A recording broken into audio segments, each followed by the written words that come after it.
Real.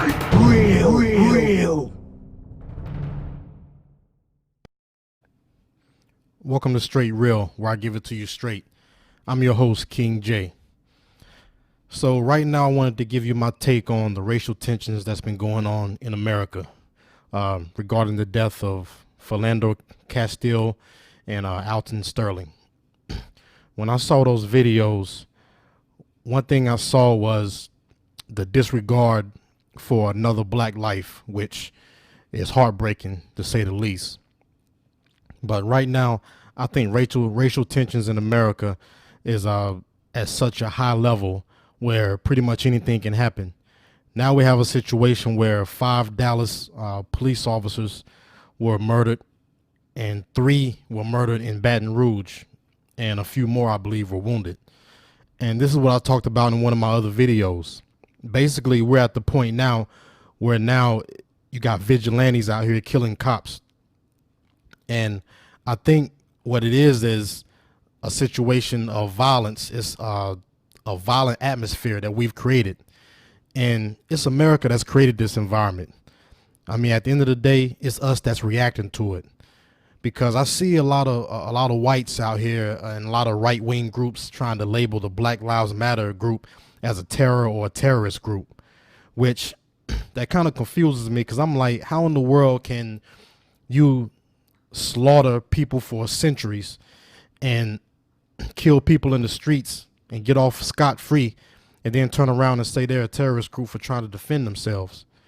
I mean, I think one thing we see with law enforcement is that badge is almost like a green light to pull the trigger. There was no reason at all for that police officer to shoot in any of those cases in Minnesota or in Baton Rouge. Now, I feel for the cops who lost their lives. I feel for everybody who loses their life. But I think one thing that I see in America that I've noticed is the lack of empathy and the lack of compassion for black lives. You know, when a cop gets killed or a white person gets killed, or when we talk about the Holocaust, as far as what Jewish people went through, there's so much sympathy and empathy and compassion for them. But when we try to tell people about our struggle, nobody seems to give a damn. Nobody cares about what we've been through. And I think it's amazing that people are just unable to feel our pain.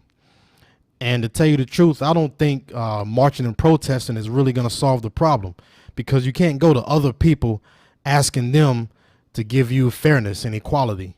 What we have to do is separate ourselves and clean up our own house and build our own communities and pull our resources back into our own communities so that we don't need other people.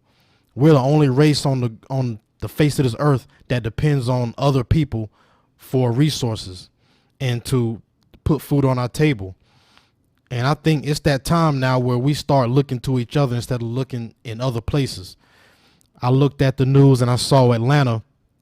I saw where they were standing face to face with the police.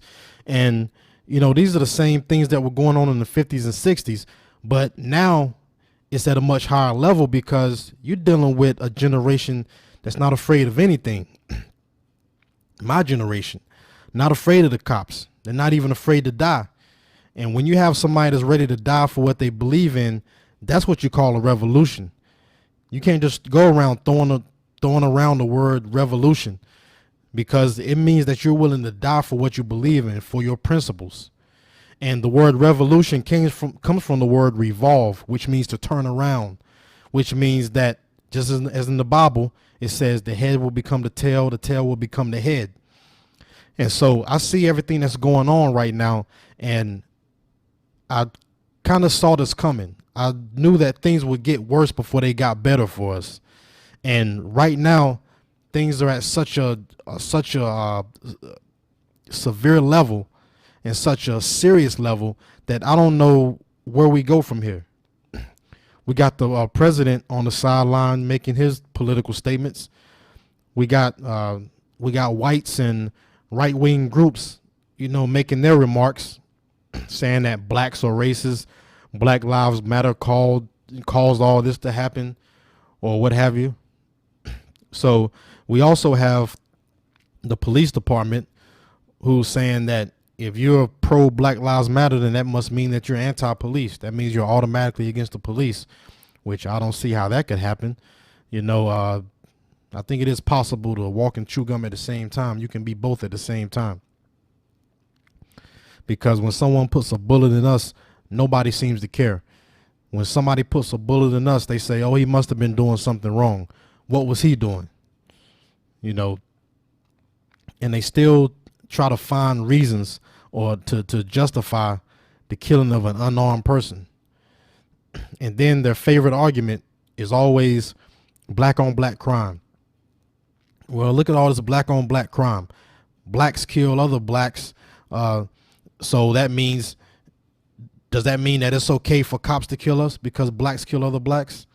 The reason why blacks kill other blacks is because blacks tend to live in the same community with each other. So whatever community you live in, those are the people who you're going to interact with most.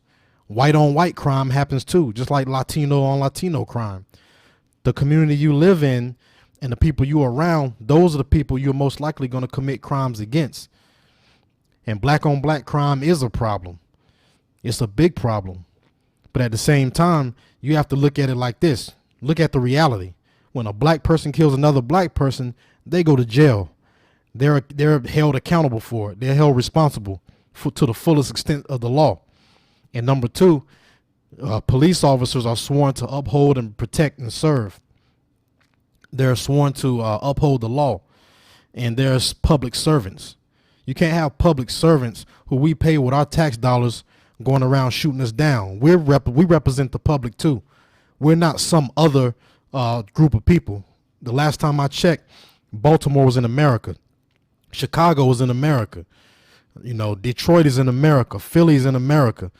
All these places, Orlando, all these places are actually in America. So when you talk about how great America is, look at some of those neighborhoods and you can see that it's not so great for a lot of people. A lot of people don't see this country the way you may see it. How great or how bad this country is depends on whose eyes you're looking at it through. So as of right now, we're trying to wait on the results to see what comes out of this whole thing. Because what I want my people to do is just to continue to educate yourself and stay aware and stay alive. Do what you have to do to stay alive right now. Because as of right now, with the killing of those police officers, that pretty much just gave them the green light to go out here and continue open season on us. Y'all said continue open season because it never stopped. So me being a black man, I don't know what's going to happen if I get pulled over. You just never know. You can be doing everything right, and in their eyes, you're doing something wrong. So from this point, I think we just need to try to move forward together as a people. And when I say as a people, I mean my people. Because nobody's going to feel our pain. Nobody is going to feel sorry for us. Nobody is going to try to give us the resources we need to make a better lives for ourselves. Only we can do that.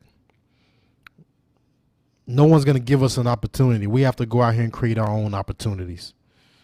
So that's just my take on it. And hopefully the families that are grieving right now can find peace with God. Post your comments and let me know what you think. Until next time, peace.